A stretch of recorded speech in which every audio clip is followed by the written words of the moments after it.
หยุดเรือนก่อนถ้าทานกำลังซอกหาเฮือนงามปลุกใหม่ในตัวเมืองนครหลวงเวียงจันทน์เฮือนหลังนี้อาจเป็นคำตอบ ดินกว่า300 ปลายตะเมตร3 ห้องนอน 2 ห้องน้ำจอดรถได้3-4 คัน ใกล้ไอติกใกล้บึงธาตุหลวง ตอนนี้เหลือเพียง 2 หลังสุดท้ายเท่านั้นทาซ่าอาจบ่ทันสบายดีทุกท่าน ยินดีต้อนรับเข้าสู่เฮือนดินลาวมื้อนี้ตูมีเฮือนปลุกใหม่มานำเสนอ ตั้งอยู่บ้านเสียงดาเมืองไซเศรษฐานครหลวงเวียงจันทน์เป็นเฮือนออกแบบทันสมัย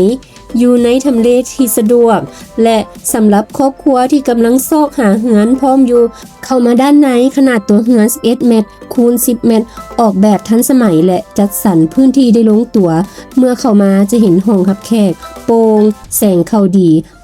เหมาะสำหรับนั่งพักผ่อนหรือต้อนรับแขกเฮือนหลังนี้มี3 ห้องนอนห้องนอนใหญ่กว้างมีห้องน้ำติดให้ในห้องพร้อมอยู่สบายสามารถจัดวางเตียงใหญ่และตู้เสื้อผ้าได้อย่างพอดีนี่แม่นห้องนอนใหญ่เด้อทุกคนห้องนอนใหญ่จะมีห้องน้ำติดในห้องพร้อมเลยนี่อยู่ด้านขวามีเด้อเป็นห้องน้ำติดกะโหลสีโทนดำปนกับสีเทางามทุกคนแล้วใหม่ๆมีเครื่องสุขภัณฑ์ให้ครบหมดเลยอีก2 ห้องแมนห้องนอนเหมาะสำหรับลูกๆแขกหรือจะจัดเป็นห้องเฮ็ดเวียกก็ได้เด้อทุกห้องมีแสงธรรมชาติและลมพัดเย็นดีนี่จะเป็นห้องนอนที่3เด้อทุกคนห้องนอนนี่ก็จะอยู่เบื้องขวามืออยู่ติดกันกับ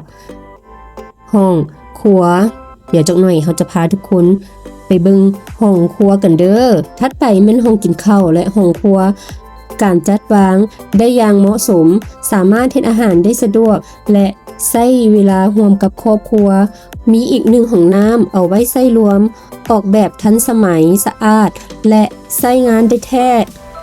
เฮือนหลังนี้โครงสร้างแน่นหนาดีปลูกด้วยดินจีแข็งแรงให้ความทนทานและมั่นคงในระยะยาวนำมาเบิงด้านหลังเฮือนกันเลยมีกำแพงอ้อมรอบเฮือนอย่างแน่นหนาดีจุดเด่นอีกอย่างหนึ่งแมนทำเลเด้อทุกคนอยู่ในเขตชุมชนหน้าอยู่บรรยากาศสงบปลอดภัยเพื่อนบ้านเป็นมิตรฮักแพงสามัคคีกันเนื้อที่ดินมี300 ปลายตาเมตรเดินบ้านกว้างขวางสามารถจอดรถใหญ่ได้3-4 คันเฮือนตั้งอยู่ใกล้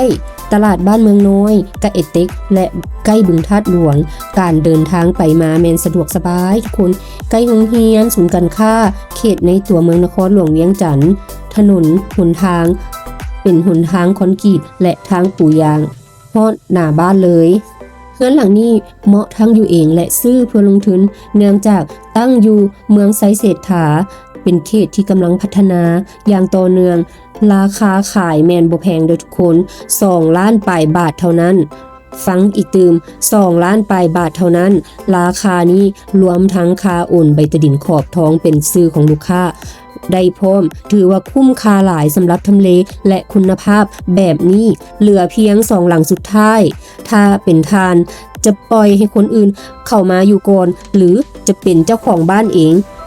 พิมพ์เข้ามาสนใจ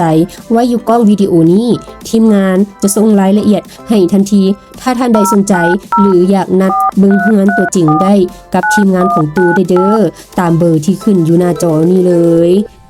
อย่าลืมกดไลค์กดใจกดติดตามให้พวกเฮา